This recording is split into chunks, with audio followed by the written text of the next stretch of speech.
Hello everyone, नमस्कार। Welcome back to learn with Simran. आशा करती हूँ आप सभी अच्छे होंगे, स्वस्थ होंगे और अपने पेपर की तैयारी भी कर रहे होंगे। तो पेपर आने वाले हैं, उसी के चलते मैं एक काफ़ी इम्पॉर्टेंट क्वेश्चन आपके सामने लेकर के आई हूँ। इसको हम डिस्कस करेंगे, समझेंगे।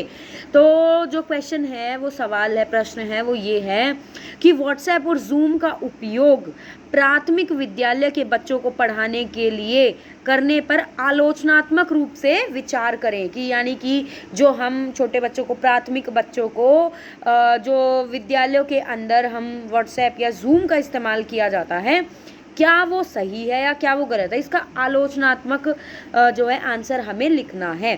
ठीक है, यानी कि पॉजिटिव्स भी और नेगेटिव्स भी। तो शुरू करते हैं, ठीक है।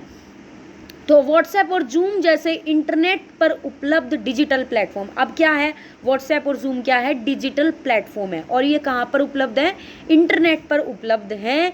ये आजकल अधिकतर संस्थाओं और व्यक्तियों के लिए अपने समय और संसाधन को बचाने के लिए बहुत ही उपयोगी हैं। यानी कि ये समय को बचाते हैं कि अगर मान लो किसी टीचर को स्कूल जाने का टाइम नहीं है या स्वास्थ्य ठीक नहीं है, तो वो व्हाट्सएप या जूम पर घर से बैठे ही जो है संसाधन का उपयोग किए बिना या समय को बिना बर्बाद किए क्लास को ले सकते हैं। ठीक है, हालांकि प्राथमिक विद्यालयों के बच्चों को इन एप्लीकेशंस के माध्यम से पढ़ाने के लिए इसके बारे में कुछ आलोचनात्मक रूप से विचार करने की आवश्यकता हो सकती है। कि नो डाउट ये अच्छे हैं, हमारी मदद करते हैं, काफ़ी ज़्यादा समय बचाते हैं, काफ़ी ज़्यादा संसाधनों को बचाते हैं। लेकिन अगर हम प्राइमरी लेवल पर छोटे बच्चों को इसका इस्तेमाल करके पढ़ाते हैं, तो उससे पहले कुछ चीज़ें हैं जिन पर हमें ध्यान देना चाहिए। अब वो ध्यान क्या क्या है, तो अगर हम सकारात्मक पक्ष की पहले बात करें कि इसके पॉजिटिव्स क्या हैं, है ना, तो सकारात्मक पक्ष में हम कह सकते हैं कि डिजिटल उपकरण जो होते हैं, यानी कि जो डिजिटल टेक्नोलॉजी हमारे पास है, वो शिक्षकों के लिए दूरस्थ छात्रों से संवाद करने का एक सुविधाजनक और लचीला तरीका प्रदान कर सकते हैं। यानी कि जो ऐसे सोशल प्लेटफॉर्म्स होते हैं, ऑनलाइन प्लेटफॉर्म होते हैं, ये अगर कोई दूरस्थ बच्चा है, यानी कि बहुत काफ़ी दूर रहने वाला बच्चा है, ऐसे एरिया में है जहाँ पे जाना उतनी जल्दी संभव नहीं है, तो एक जो शिक्षक है वो बच्चों को पढ़ा सकता है डिजिटल उपकरण के द्वारा। ठीक है, लचीला है। और विशेष रूप से जो छात्र दूरस्थ क्षेत्रों में रहते हैं, स्वास्थ्य जिनकी समस्याएं होती हैं या विकलांगता होती है, उन्हें नियमित कक्षा जाने से जो चीज़ें रोकती हैं, तो उन बच्चों के लिए उनकी शिक्षा को जारी रखने के लिए व्हाट्सएप और जूम एक महत्वपूर्ण और अच्छा तरीका साबित हो सकते हैं। और इसके अलावा जो व्हाट्सएप और जूम है, वो प्राथमिक विद्यालयों के बच्चों के लिए एक आकर्षक और अंतक्रिया भरे सीखने का अनुभव भी प्रदान कर सकते हैं। यानी बच्चे एक्साइटेड होते हैं कि ओ आज तो हम जूम पे पढ़ेंगे, है ना, तो बच्चों को आकर्षक ये लगता है social platform, online platform, digital platform.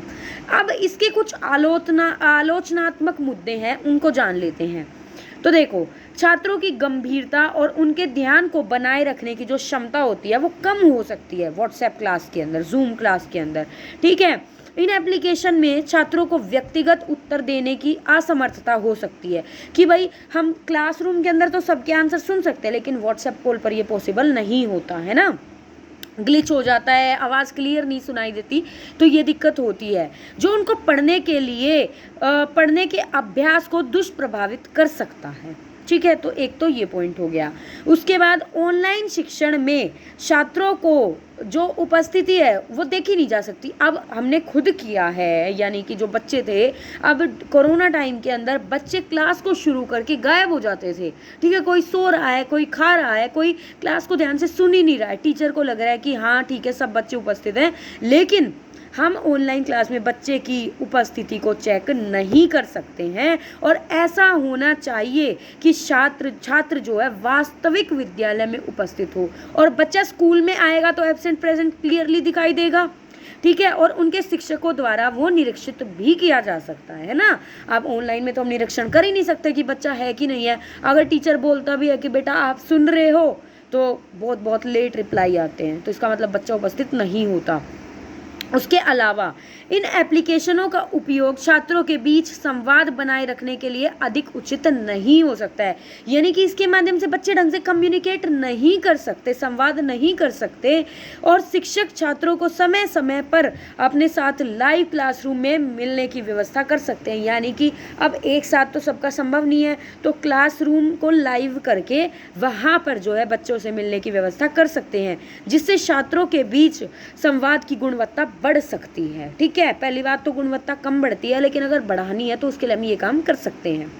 अधिकांश प्राथमिक शिक्षा के छात्रों के पास स्मार्टफोन या लैपटॉप जैसे उपकरण नहीं होते। अब जो प्राइमरी क्लास में बेचारे बच्चे पढ़ रहे हैं वो कहाँ से फ़ोन लेकर के आएंगे, स्मार्टफोन। ठीक है, इसलिए ये एक उपयुक्त विकल्प नहीं हो सकता।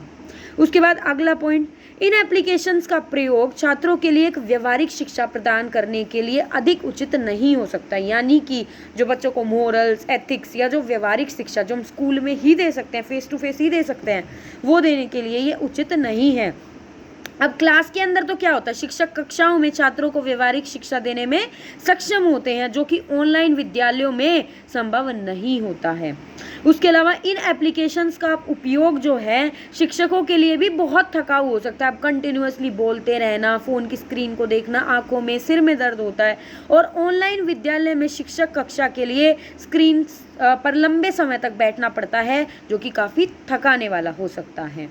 अब इन एप्लीकेशंस का उपयोग छात्रों को संदर्भ ग्रंथ, यानी कि जो हमारी रेफरेंस बुक होती है, एक्स्ट्रा बुक्स होती हैं, शिक्षण सामग्री जो हमारी टीचिंग, जो हमारे पास जो भी चीज़ें होती हैं, और अन्य संसाधनों तक पहुंच देने के लिए उपयुक्त नहीं हो सकता है। यानी कि फ़ोन से ही बेचारे सारे बच्चे सारी चीज़ नहीं पढ़ सकते। अब क्लास के अंदर तो हम उनको एक्स्ट्रा बुक भी प्रोवाइड करते हैं, कर्सिव राइटिंग की भी बुक देते हैं। अब ऑनलाइन क्लासेस के अंदर ये चीज़ें संभव नहीं हो पाती है। अध्ययन शिक्षा संसाधनों को ऑनलाइन उपलब्ध नहीं किया जा सकता है, जो छात्रों को विस्तृत संसाधनों तक पहुंचने देने में सक्षम होते हैं। अब अगला पॉइंट, इन एप्लीकेशंस का उपयोग छात्रों को शिक्षित करने के लिए पूरी तरह से प्रभावी नहीं होते हैं। यानी कि हाँ ठीक है, बच्चों को हम पढ़ा सकते हैं, लेकिन पूरी तरीके से प्रभावी ये नहीं होते, क्योंकि शिक्षकों को कक्षाओं में अधिक समय बिताने और छात्रों को विस्तृत संसाधनों से परिचित कराने की आवश्यकता होती है। कि एक तो फेस टू फेस टीचर पढ़ाए, बच्चों से परिचय ले, ठीक है, बच्चों से अलग अलग चीज़ों को दिखाए बच्चों को। अब ऑनलाइन क्लास में वो संभव नहीं हो पाता है। तो इस तरीके से हम कह सकते हैं संक्षेप में कि व्हाट्सएप और जूम जैसे डिजिटल प्लेटफॉर्म प्राथमिक शिक्षा के लिए उपयोगी हो सकते हैं, लेकिन इनके उपयोग के बारे में ध्यान रखना आवश्यक होता है। इनके उपयोग से शिक्षक को अधिक थकावट महसूस हो सकती है और छात्रों को विस्तृत संसाधनों से परिचित करने में भी कठिनाई हो सकती है।